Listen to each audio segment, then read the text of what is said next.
औज़ु बिल्लाहि मिनश्शैतानिर्रजीम बिस्मिल्लाहिर्रहमानिर्रहीम। हमारी बात चल रही थी ज़ाती और आरज़ी में, और इससे पहले हम लोग ज़ाती के बारे में हमने पढ़ा, और आज हम पढ़ेंगे आरज़ी के बारे में। कह रहे हैं अराज़िय्यु हुवल महमूलु खारिज अन ज़ातिल मौज़ू'।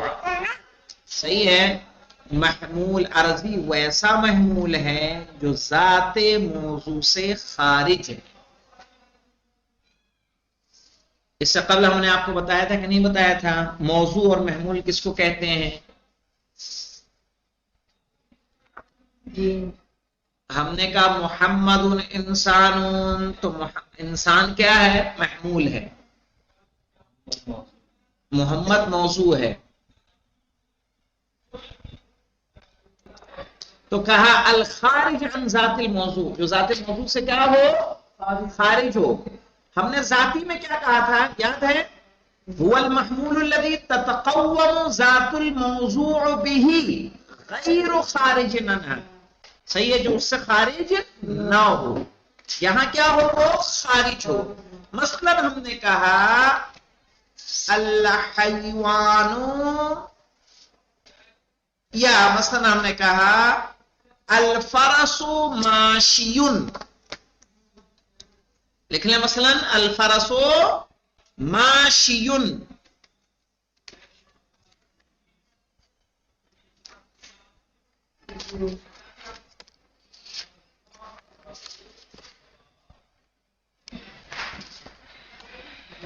अब यहां जातुल मौजू जो है मौलाना, इसके ऊपर लिख ले। हाँ, क्या लिखा था बेटा? माशियुन। अब यहां चलिए इसको एक्सप्लेनेशन बाद में लिखवाऊंगा। मौजू जो है यहां पे, ये मौजू यहां पे इसके ऊपर लिख ले माहियतुल मौजू। माहियत का मौजू। इंसान की माहियत क्या है? हैवाने नातिक। इसका मौजू लाहिकन लहू। और अर्जी क्या होता है? उसके साथ होता है या उसको अलग से लाहिक होता है? अर्जी में लाहिक होगा ना, लाहिकन लहू। क्यों मौलाना लाहिक कह रहे हैं? यहां लिख ले मक़ूला सब्बितिल अर्श, यही लिख लें ऊपर, सब्बितिल अर्श सुम्मा उनकुश।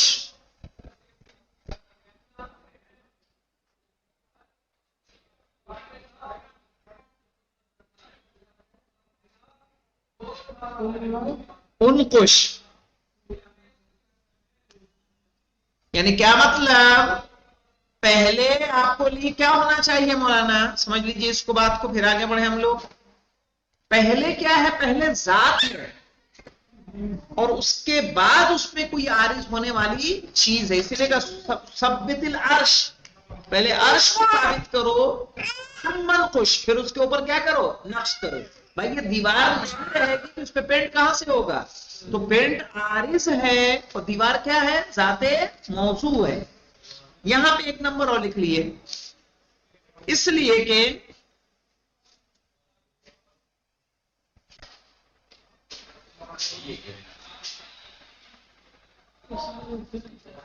जात का वजूद पहले जरूरी है,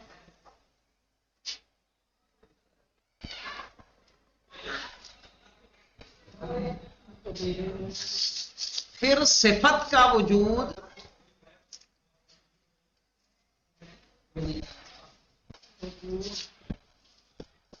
जिससे वो मुत्तसिफ होगा।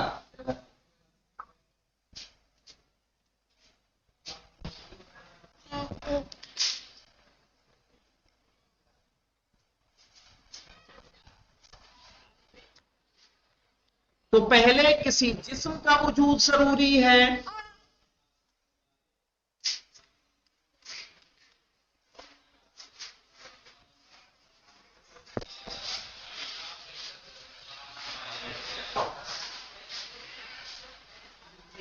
ताकि उस पर सवाद हो या बयाज,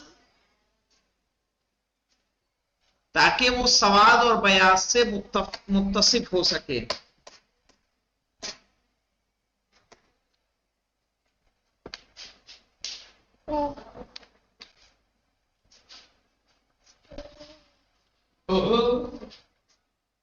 इसलिए कि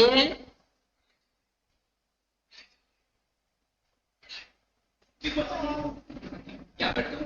उससे नहीं बैठते, बहुत देर से बैठते सुबूत शैइन लिशैइन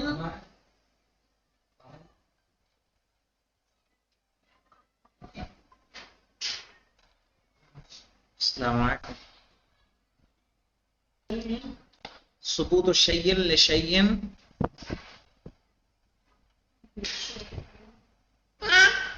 फरउन है। क्या तुम आ जाती हो यार। फरउ सुबूतिन मुस्बितुन लहू।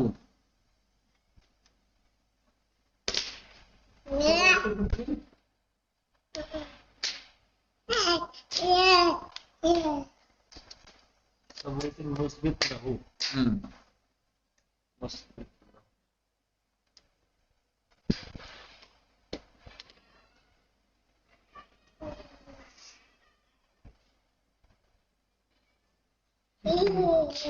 तो यहां एक और बात नंबर 2 डाल के लिखें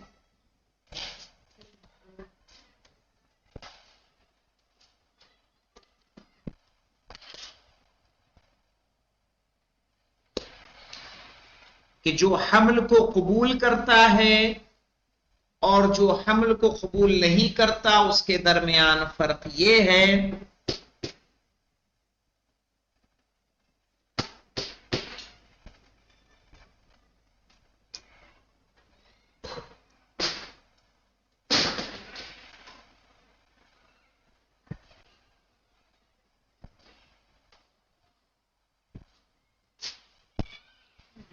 कि जो हमल को कबूल करता है वो आरजी होता है,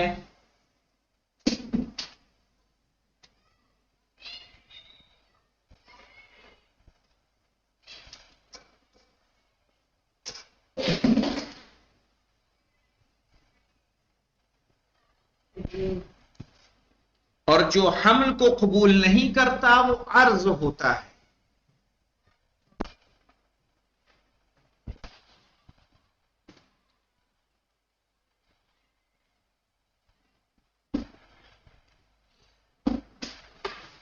अब इबारत को देखें मौलाना, हुवल महमूलुल खारिजु अन ज़ातिल मौज़ू लाहिक़न लहू बअद तक़व्वुमिही, यानी तक़व्वुमिल मौज़ू, मौज़ू बढ़ाए वहां तक़व्वुमिही या तक़व्वुमिल मौज़ू,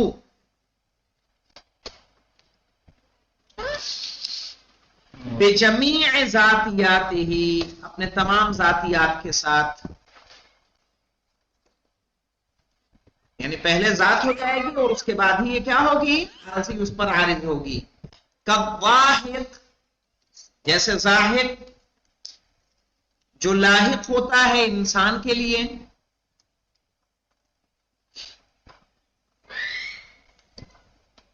वल माशी अल्लाहिक लिल हैवान, और माशी लाहिक होता है हैवान के लिए,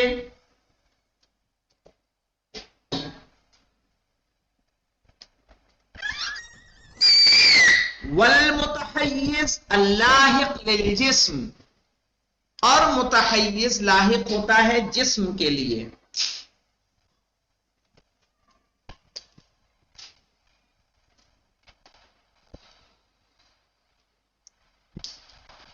मुतहय्यिज जानते हैं मौलाना किसको कहते हैं?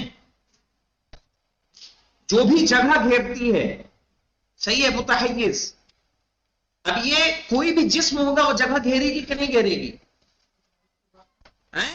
भाई ये मोबाइल रखने के लिए जगह चाहिए कि नहीं चाहिए? डस्टर रखने के लिए जगह चाहिए, पेन रखने के लिए जगह चाहिए। तो ये क्या है, जो भी जिस्म रखेगा वो मुतहय्यिज होगा, एक जगह घेरेगा। तो ये लाहिक होगा किसके लिए? जिस्म के लिए। व इंदमा इत्तज़ह हाज़ा इस्तिलाह, देखिए मौलाना, व इंदमा यत्तज़ह हाज़ा इस्तिलाह, और जब ये इस्तिलाह वाज़ेह हो जाए, यानी कौन सी इस्तिलाह? ऊपर लिख लें, जाती और अर्ज वल अर्जी।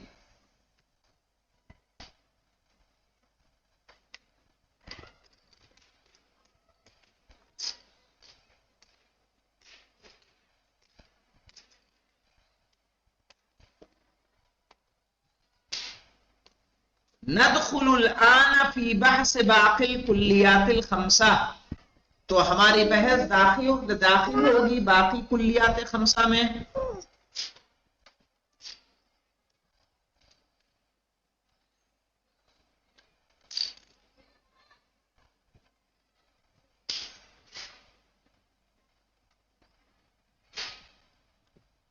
वक़द बक़िया मिनहा अक़सामुल अर्ज़ी, और उसमें से जो बाकी रह गया है, क्या बाकी रह गया मौलाना? अर्ज़ी की अक़साम।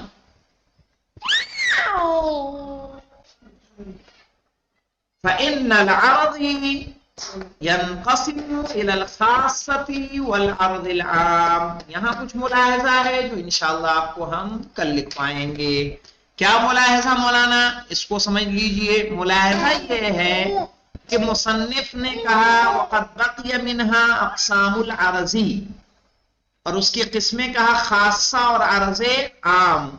तो अर्ज़ी और अर्ज़ का फर्क एक मैंने आपको ऊपर लिखवाया, सही है, कि जो अर्ज़ी किसको कहेंगे? जो हमल को कबूल करता है।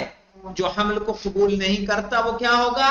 अर्ज़ होगा। इसके बाकी और फर्क इंशाअल्लाह कल बता दूंगा। अल्हम्दुलिल्लाह रब्बिल आलमीन। दो इस्तिलाहें इस्तेमाल की है ना मुसन्निफ ने, तो दोनों का फर्क क्या है वो देखा जाएगा। अल्हम्दुलिल्लाह रब्बिल आलमीन।